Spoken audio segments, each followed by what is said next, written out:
નમસ્કાર દર્શક મિત્રો, હું છું પરમાર અનુષા. તમે જોઈ રહ્યા છો લોક સામના ન્યૂઝ. તો જોઈએ આજના સમાચાર ઉપલેટાથી અમારા રિપોર્ટર ભાવેશ ગોયલ સાથે.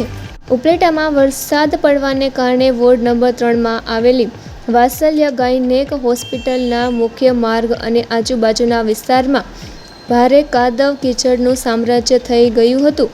ચોમાસાના આરંભે જ સગર્ભા મહિલા દર્દીઓને હોસ્પિટલમાં જવા માટે મુશ્કેલીઓ પડતી હતી અને હાલાકી ભોગવી પડતી હતી.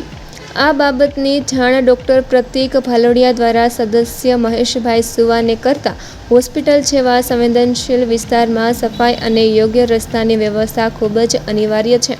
ત્યારે તાત્કાલિક આ કાદવ કીચડને દૂર કરાવી યોગ્ય રીતે મેટલ પથરાવી જેસીબી દ્વારા લેવલ કરવામાં આવ્યું. ત્યારે રાજકોટ જિલ્લા ભાજપ ઉપપ્રમુખ જયેશભાઈ ત્રિવેદી, નગરપાલિકાના સદસ્ય મહીરભાઈ વાઘેલા તથા ચેતનભાઈ કાલરિયા હાજર રહ્યા.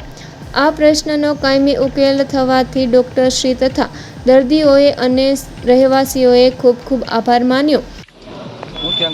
નમસ્કાર, હું ડૉક્ટર પ્રતીક બાલોડિયા, વાત્સલ્ય હોસ્પિટલ ઉપલેટા. મારા હોસ્પિટલની બહાર આપણે જે અત્યારે રોડ રસ્તાના કામ ચાલે છે, તો એને અનુસંધાને આગળ વરસાદનું પાણી ભરાયેલું રહેતું, કીચડ થતું થોડું, તો મારા દર્દીઓને હાલાકી થતી. પ્રેગ્નન્ટ લેડીને આવવામાં બીક લાગતી, લપસવાનો ડર રહેતો. તો આ વસ્તુને લઈને મેં તરત નગરપાલિકાના સદસ્યને કોલ કરતા યુદ્ધના ધોરણે પણ નહીં, પણ એનાથી ઝડપથી હજી મેં ફોન મૂક્યો અને તરત જ આખું ટ્રેક્ટર આવી ગયું અને બધું લેવલિંગ કરી અને સેફ ઝોન આખો ક્રિએટ કરી દીધો છે. એના માટે હું આપણી પાલિકાનો, આપણી સરકારનો હૃદયથી આભાર માનું છું. Thank you. જય શ્રી કૃષ્ણ. તો ફરી મળીશું એક નવા સમાચાર સાથે. ત્યાં સુધી જોતા રહો લોક સામના ન્યૂઝ.